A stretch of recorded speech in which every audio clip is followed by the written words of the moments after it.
अस्सलाम वालेकुम नाजरीन, आपको बहुत बड़ी और ताज़ा तरीन अहम ब्रेकिंग न्यूज़ से आगाह करते चलें कि पाकिस्तान का अगला टकरा किस टीम से होगा। जी नाजरीन, इंडिया के से जीतने के बाद पाकिस्तान अगला मैच किस टीम से खेलेगी, जानिए पूरी तफसील इस छोटी सी वीडियो में। लेकिन वीडियो में आगे बढ़ने से पहले अगर आपने हमारी वीडियो को लाइक और चैनल को सब्सक्राइब नहीं किया तो जल्दी से कर दें और घंटी के बटन को भी दबा दें ताकि हमारी इस तरह की हर नई आने वाली वीडियो आपको वक्त पर और बआसानी मिलती रहे। तो दोस्तों, आपका कीमती और प्यारा वक्त ज़ाया किए बगैर बढ़ते हैं वीडियो की जानिब।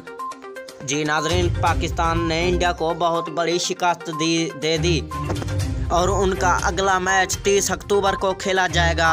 ये मैच मुत्तहिदा अरब अमारात स्टेडियम में होगा और बाबर आजम का कहना है कि हम बहुत बड़ी कोशिश करेंगे कि वेस्ट इंडीज़ को बहुत बुरी तरह से हरा दें। तो दोस्तों, अगर आपको हमारी ये वीडियो अच्छी लगी तो वीडियो को लाइक और चैनल को सब्सक्राइब कर दें और घंटी के बटन को भी दबा दें ताकि हमारी इस तरह की हर नई आने वाली वीडियो आपको वक्त पर और बआसानी मिलती रहे। तो दोस्तों, मिलते हैं नेक्स्ट वीडियो में, तब तक के लिए अल्लाह निगहबान।